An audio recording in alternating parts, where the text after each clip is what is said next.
아주 조그만 강아지를 입양을 했습니다. 60일 정도 되었을까? 너무 일찍 엄마 젖을 띄웠기 때문에 아이가 현찮아요. 아이를 품에 안고 굉장히 조그만, 제 손바닥보다 더 조그만 아이인데 눈도 제대로 뜨지를 못합니다. 품에 안고 어루만져 주는데 애 상태가 좋지 않아요. 뭔가 혹이 나 있기도 하고, 그리고 자꾸만 설사도 하고, 그런 상태가 좋지 않은, 할 수 있는 게 아무것도 없죠. 그냥 품에 안고 살아다오 이렇게 하는데 제대로 서지도 못하죠. 네 발로 서지도 못하고 눈도 뜨지 못하고 기어다니는데, 머리를 이렇게 만져보니까 혹이 난 줄 알았는데 피떡이더라고요. 이게 뭔가 고민을 많이 했는데, 얘가 태어나자마자 조금 자라가지고 모기한테 많이 뜯긴 것 같아요. 그게 피떡이 돼가지고 커진 거죠. 조금씩 긁어냈습니다. 얘가 좀 아픈가 봐요. 눈을 뜨지도 못하고 막 힘들어하는데 어쨌든 살살 긁어냈어요. 문제는 자꾸만 호흡이 미약해진다는 겁니다. 그래서 아는 수의사분께 전화를 했어요. 멀리 있는 분이기 때문에 와서 봐주지는 못하고, 이 아이가 어느 정도 된 아이인데 지금 상태가 안 좋습니다. 어떻게 해야 됩니까? 그분이 말씀하시기를, 신부님, 먹이지 마세요. 아무것도 먹이지 마세요. 그러는 거예요. 아니, 어떻게 안 먹입니까? 지금 상태가 별로 안 좋은데, 영양적으로도 매우 안 좋은 것 같은데 어떻게 안 먹입니까? 어쨌든 먹이면 안 됩니다. 얼마나 안 먹이면 돼요? 한 3일 정도 굶기십시오. 그러는 거예요. 그래서 아니, 얘가 지금 상태가 안 좋은데 어떻게 굶깁니까? 그래도 그렇게 하래요. 하루 정도는 완전히 굶기고 이틀째부터는 물을 조금씩 주라고 합니다. 어쨌든 3일 동안 절대로 먹을 것을 주면 안 된대요. 알겠다고 했습니다. 그분이 전문가니까. 하루가 굉장히 길더라고요. 하루가 지나는데 얘는 죽을 것 같고 먹을 것을 주면 안 되고, 그렇게 하루가 지났습니다. 둘째 날이 되었을 때 이제 물을 주면 된다고 했죠. 조금 줬습니다. 얘가 깔딱깔딱 거리는 거예요. 제 손가락을 빨아대는데 배가 고픈 것 같아요. 주고 싶어요. 하지만 이틀이 지나지 않았죠. 이틀은 더 길어요. 3일이 되었습니다. 줄까 말까 이러다간 죽을 것 같은데, 수의사 말이라고 할지라도 이러면 안 되잖아요. 죽으면 그 사람은 책임지지 않잖아. 그래서 사료 있죠? 이거를 빻아가지고 숟가락에 넣고 먹이려고 하는데 자꾸만 떠오르는 거예요. 먹이면 절대로 안 됩니다. 먹여야 될까요? 말아야 될까요? 말아야 되는데 자꾸만 얘 상태가 안 좋으니까, 그러다가 숟가락을 멈췄어요. 그래, 안 되겠다. 의사 선생님 말을 듣자. 그리고 3일이 지나는데 시계만 보고 있었어요, 저는. 그러면서 그런 거 있잖아요. 전설의 고향을 보면 한 이쁜 여인이 와서 정말 가난하고 능력 없는 사람과 결혼을 하죠. 그리고 뭐라고 합니까? 밤에 내가 어디 갈 때 보지 말라고. 그러면서 자꾸만 뭐 하나 갖다 주잖아요. 이걸 가지고 팔아가지고 조금씩 부자가 됐죠. 어느 날 궁금한 거야. 도대체 어디 가서 이걸 가지고 오나? 몰래 따라가서 지켜봤더니 헛간으로 들어갑니다. 거적대기를 살짝 열고 바라보았죠. 그런데 그 이쁜 아내가 갑자기 헛구역질을 하더니 속에서 뭘 꺼내잖아요. 그게 뭐였어요? 붓을 같은 거. 아, 기도만 하시냐고 못 보셨나? 여의주? 여의주는 용이 문 거 아니에요? 어쨌든 뭔가 오랫동안 한 1000년 넘게 돌을 닦으면서 안에 있는 내단이라고 하나? 그런 거잖아요. 이거 나와가지고 자기가 평생, 여우 평생, 얘가 누구예요? 구미호잖아요, 구미호. 평생을 닦은 그 알을, 구슬을 자기 남편을 위해서 하나씩 꺼내줬는데, 문제는 뭐였어요? 바라보면 안 됐다는 거죠. 누가 보면 안 됐죠. 보면 사람이 되지 못하는데. 그래서 나중에는 피눈물 흘리면서 가잖아요. 그때서야 깨달은 이 남자는 자신의 부인의 이름을 애타게 찾으면서 가지만 부인이 오지 않죠. 저 멀리서 고개를 내밀어요. 그래도 어떻게 합니까? 부인이 신던 꽃고무신을 이렇게 올리니까 고무신이 쭉 날아가죠. 아니, 이 감명 깊은 걸 못 봤단 말이에요. 구미호, 몇 가지 버전이 있지만. 그렇다면 이 이야기는 충청북도 보은 뭐 이런 거 있잖아요. 끝날 때쯤 막 그거 하면서 에헤 하면서 이렇게 나오는 거. 근데 이게 무슨 얘기일까요, 도대체? 왜 보면 안 됐죠? 도대체 왜 그런 조건을 걸어야 됐습니까? 멀리 가서 하면 안 되나? 남편이 못 따라올 정도로 공중제비 돌면서 저쪽 옆 산에 가가지고 그때 하면 안 됩니까? 이유가 뭘까요? 전 어린 마음에 굉장히 궁금했거든요. 근데 이것은 가까운 데서 해야 되죠. 왜? 단순히 그렇게 100일을 지내야 되는 것이 아니라 신의를 지켜야 되기 때문입니다. 이것은 날짜가 중요한 게 아니에요. 자기와 함께 살고 있는 사람이 얼마나 자기를 믿느냐, 여기에 따라서 인간이 될 수도 있고 안 될 수도 있다는 겁니다. 저도 마찬가지 기분이 들었어요. 마지막 하루가 중요한 것처럼 3일을 버텨야 되겠다. 3일이 지났습니다. 그리고 물에다가 사료 하나를 불려가지고 막 이렇게 빠가지고 조금씩 먹였어요. 근데 얘가 조금씩 먹더니 상태가 더 안 좋아지는 것 같아. 그리고 하룻밤이 지났는데 이제는 눈을 떴더라고요. 아주 말똥말똥해졌습니다. 살았죠. 다시 전화를 했습니다. 이게 어찌된 일입니까? 그분이 설명하기를 아이가 너무 빨리 엄마하고 떨어졌습니다. 요즘엔 그러면 안 되는데, 이럴 때 조심해야 되는데, 많은 사람들이 아주 어린아이를 입양했다가 배고프니까 막 주는 거죠. 그러면 80%가 죽는데요. 그때 먹이면 안 된다라고 합니다. 그것을 지켜보지 못해서 먹을 것을 주면 살리려고 하지만 얘는 죽게 되는 거죠. 그래서 살리려고 하면 어떻게 해야 된다? 먹이지 말아야 된다. 원래 살려고 하는 욕구가 있다면 먹으려고 합니까? 안 먹으려고 합니까? 먹으려고 하잖아요. 안 먹으면 죽는 거니까. 기본적으로 그렇죠. 뭐 한 끼 안 먹는 거야 뭐 그렇지 않겠지만 인간은 근본적으로 어떻게 합니까? 먹으려고 하죠. 가지려고 하죠. 내보내려고 하지 않습니다. 이게 인간의 본성 안에 있잖아요.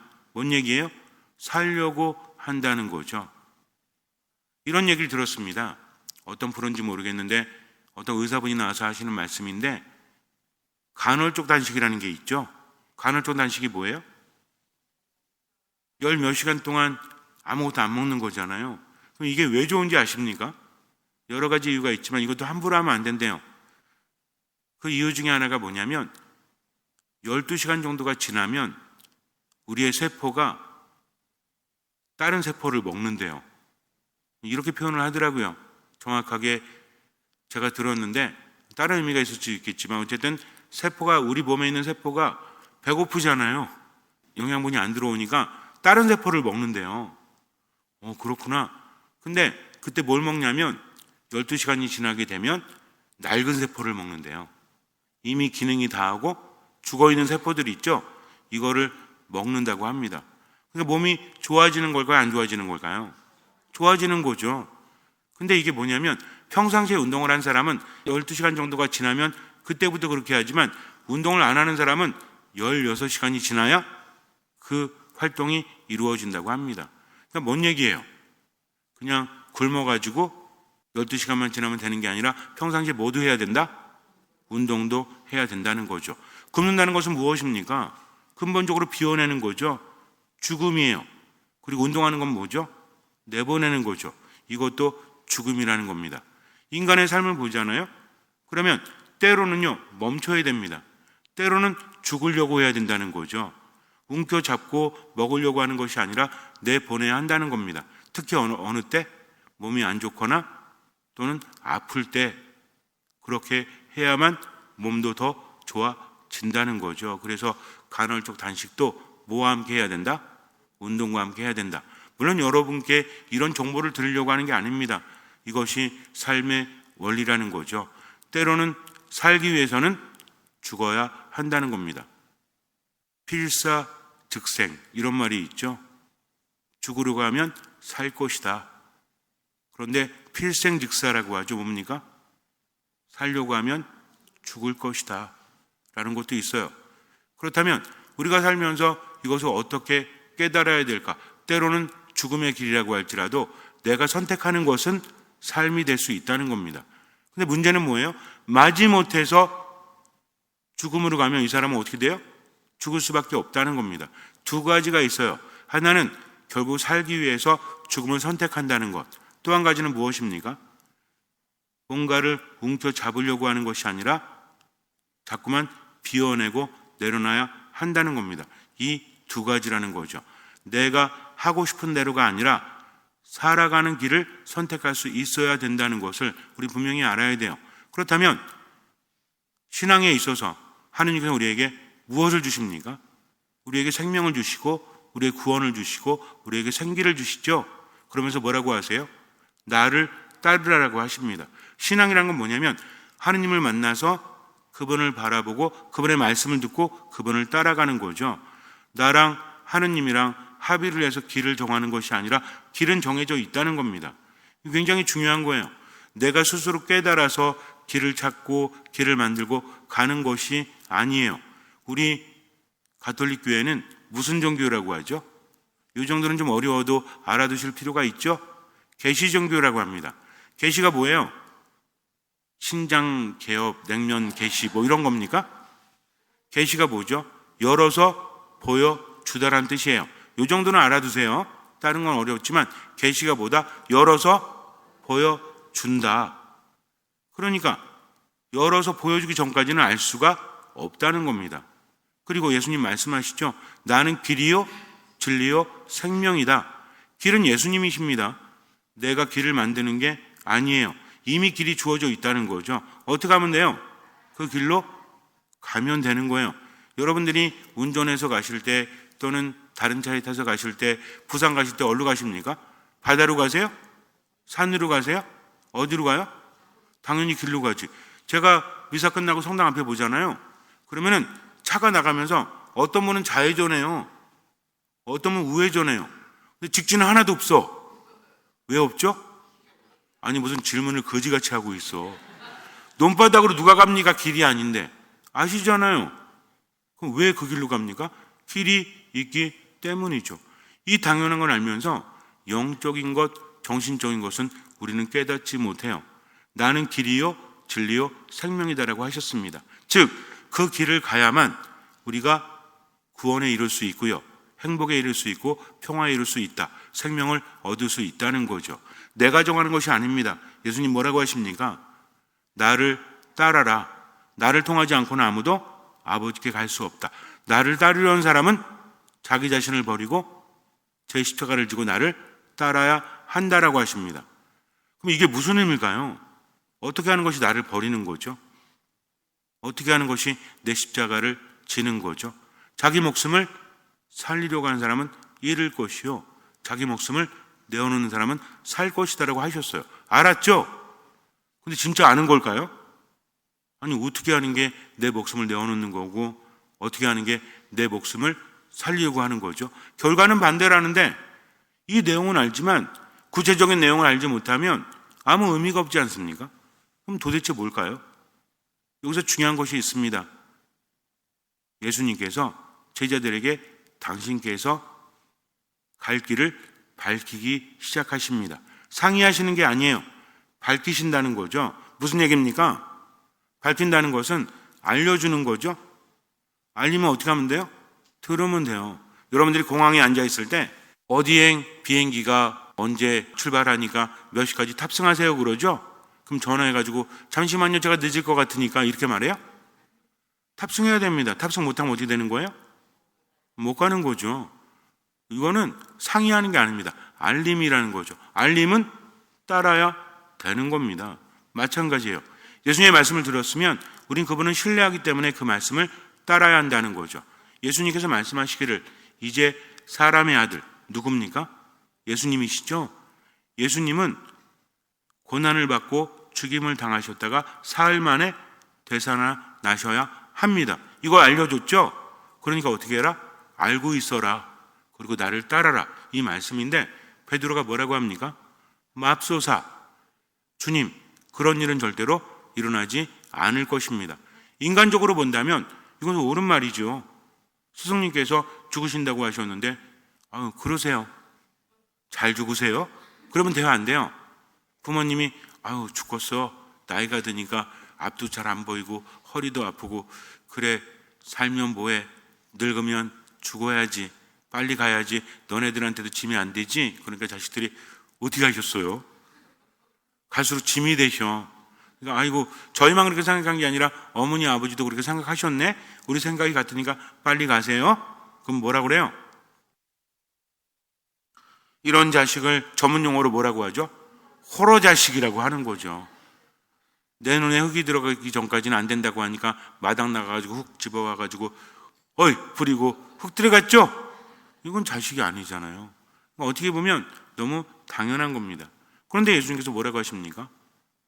사탄아 내게서 물러가라. 너는 내게 걸림돌이다 라고 말씀하십니다. 베드로는 좋은 마음에 있는데 예수님은 사탄이라고 하는 거죠. 왜 그러실까요? 성질 나셔가지고 짜증 나셔가지고? 아닙니다. 예수님의 말씀을 제대로 이해해야 한다는 거죠. 인간적으로는 그럴듯하지만 누구의 일이 아니에요? 하느님의 일이 아니라는 겁니다. 신앙은 바로 이런 거예요. 나 자신을 죽음에 내어 놓는다는 것은 내 욕구를 따르는 것이 아니라, 여기서 욕구라는 것은 어떤 몸의 욕구를 이야기하는 게 아닙니다. 그저 이기적이고 나만 이해하고 점점 더 가지려고 하고 채우려고 하는 내 목숨을 살리려고 하는 그것을 내려놓을 수 있어야 한다는 거죠. 그러면서 어떻게 합니까? 누구의 일을? 하느님의 일을 따라야 한다는 겁니다. 예수님 뭐라고 하십니까? 너는 하느님의 일은 생각하지 않고 사람의 일만을 생각하는구나. 즉 이런 사람은 뭐가 되는 거예요? 사탄이 되는 겁니다. 그렇다면 예수님을 따르는 사람은 어떤 사람? 사람의 일이 아니라 하느님의 일을 먼저 생각하는 사람. 하느님의 뜻을 따르기 위해서 스스로를 죽음으로 내어놓을 수 있는 사람이라는 거죠. 나를 버리는데 내가 삽니다. 나를 살리려고 하는데 내가 죽는다는 거죠. 그렇게 본다면 이해하기 쉽게 두 가지 내가 있다. 그렇잖아요. 내가 죽었는데 내가 살아요? 말이 됩니까? 의미가 다르다는 거죠. 내가 죽어야 내가 산다면, 노래는 이 노래가 아니죠. 내가 죽어야 네가 산다면 뭐 이런 노래지만 어쨌든 내가 죽어야 내가 산다면, 이렇게 본다면 앞에 있는 나랑 뒤에 있는 나는 조금 다르다는 거죠. 그래서 저는 이렇게 부릅니다. 앞에 있는 나는 허아예요. 허아. 해보세요. 허아. 갑자기 배고파지네. 속이 허해지네. 허아는 거짓된 나입니다. 뒤에 있는 나는 진아. 따라해요. 진아.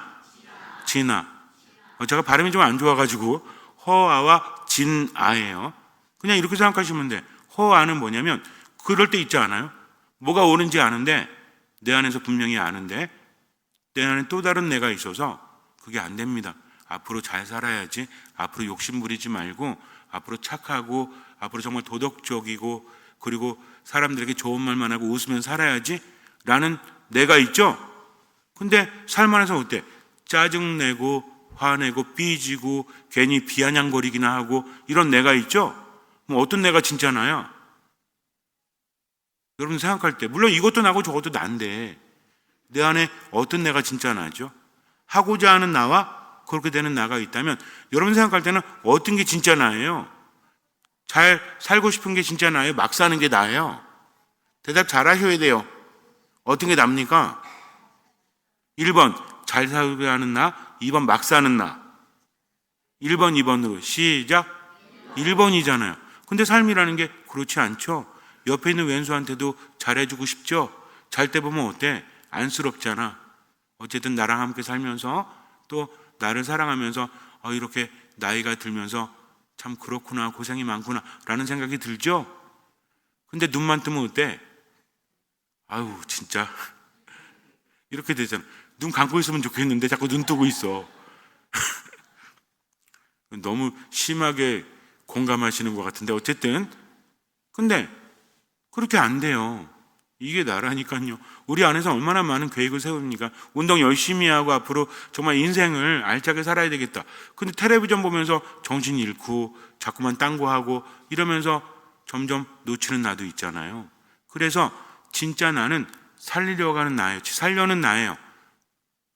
가짜 나는 자꾸만 죽이는 납니다. 근데 겉으로는 어때? 가짜 나는 야 괜찮아, 하고자 하는 거 해 라고 하면서 자꾸 충동질을 하죠. 하지만 진 나는 점점 어때요? 진짜 나는 갈수록 실망한다는 겁니다. 그래서 예수님께서는 단호하게 말씀하시는 거예요. 나를 따르려는 사람, 그분을 따라가야만 하느님께 이룰 수 있고요, 생명에 이룰 수 있다. 그리고 구원을 받을 수 있다. 평화를 얻을 수 있다. 중요한 건 뭐냐면 그분을 따라가기 위해서는 뭘 버려야 된다? 진나 아니면 허화를 버려야 된다. 이게 뭡니까? 사람의 일만 생각하는 거.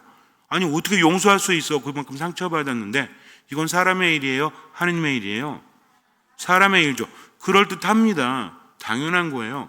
무조건 아닌 게 아니라니까. 근데 문제는 뭡니까?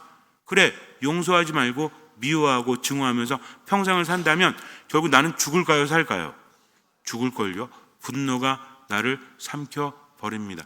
근데 하느님께서 뭐라고 하십니까? 용서하라고 하시죠. 사랑하라고 하시죠. 누굴 위해서? 나를 위해서. 내 속이 터져 죽으라는 게 아니라 그래야만 살 것이기 때문입니다. 그리고 뭐라고 하십니까? 우리는 여기까지만 듣고 부담스러우니까 어떻게 사랑할 수 있습니까? 주님께서 힘내서 살라고 하시니까 뭐라고 그래요?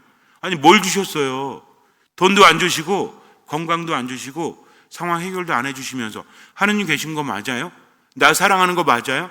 하면서 불평하면서 원망하면서 세상을 살아간다면 점점 좋아질까요? 안 좋아질까요? 우리는 알고 있다니까요. 어떤 상황이 안 좋을 때 불평하잖아요. 불만을 갖잖아요. 몸이 안 좋아집니다. 그러니 상황은 더 안 좋아질 수밖에 없는데 우리는 어떻게 해요?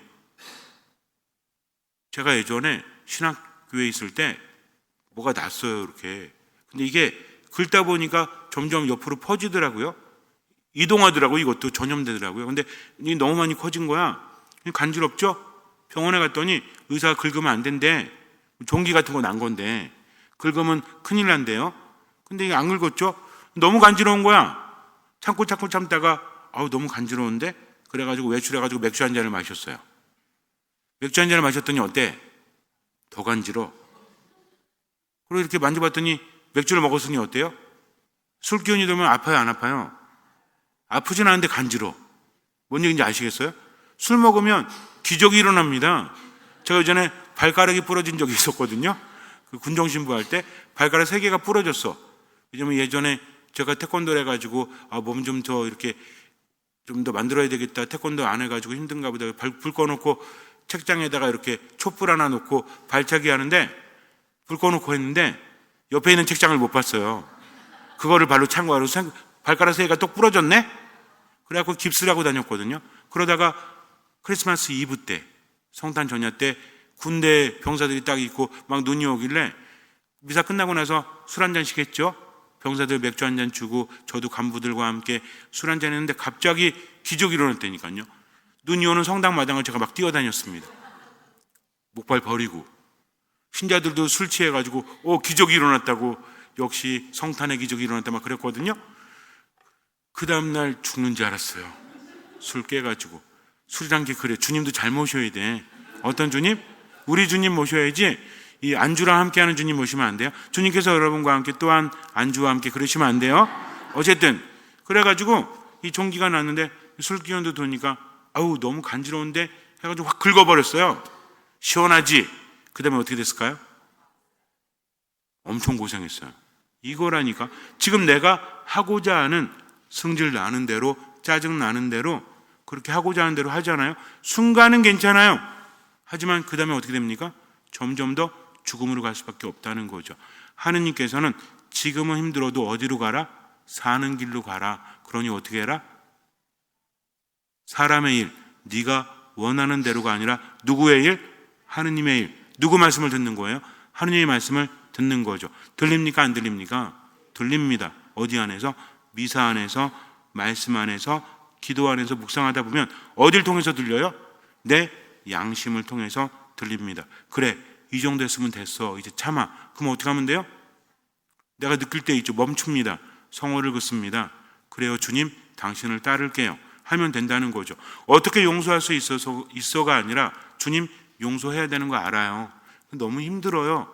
그래, 그러면 너희는 나 없이는 아무것도 할 수 없으니 내 안에 머물고 기도해라. 주님, 제가 용서가 안 되지만 기도하겠습니다. 하는 거죠. 몸이 너무 아파요. 죽고 싶어요. 자살하고 싶어요. 인간적으로 희망이 없대요.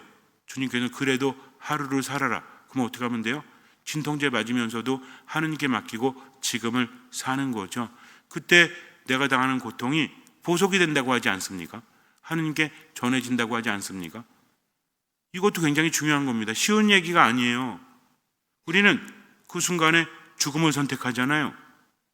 어떤 죽음이든 목숨을 끊는 자살이든 자포자기하는 거든 다 그거 아닙니까? 이거 뭐예요? 하기 쉬운 걸 선택하는 거죠. 누굴 따르는 겁니까? 나를 따르는 거죠. 그러나 하느님을 섬기는 사람은 어떻게 해요? 그분의 말씀을 듣고 그 말씀을 따르죠. 희망이 없어도 희망을 가지고 언제만 살아갑니까? 지금만 살아가죠. 내일 또 용서할 수 없어도 언제만 용서하는 거예요? 기도할 때만. 이렇게 살아가면 돼요. 순간순간을 누구와 함께? 하느님과 함께. 그게 뭡니까? 이게 신앙이라는 거죠. 그래서 우리는 이런 말씀도 묵상하죠. 로마서 말씀이죠. 잠시 눈을 감고 들어보세요. 로마서 12장의 말씀이에요. 여러분은 현세에 동화되지 말고 정신을 새롭게 하여 여러분 자신이 변화되게 하십시오. 그리하여 무엇이 하느님의 뜻인지, 무엇이 선하고 무엇이 하느님 마음에 들며 무엇이 완전한 것인지 분별할 수 있게 하십시오. 눈 뜨세요. 이렇게 이야기합니다. 많은 내용이지만 어떤 마음 갖고 살라는 얘기예요? 듣는 마음을 가지고 살라는 얘기입니다. 어떤 마음?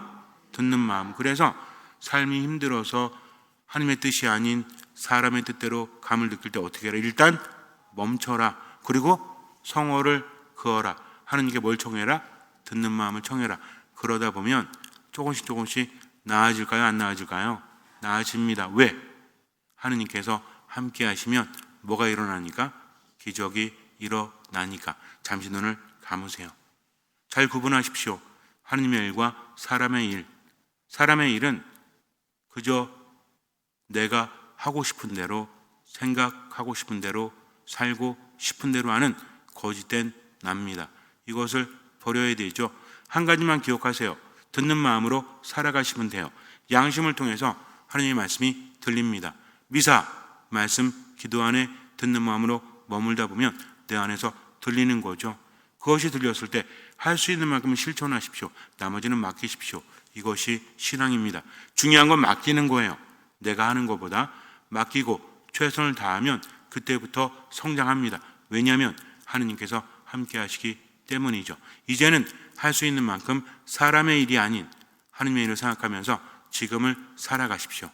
주님께서는 그 믿음을 보시고 우리 삶에 놀라운 기적을 일으켜 주실 것입니다. 아멘.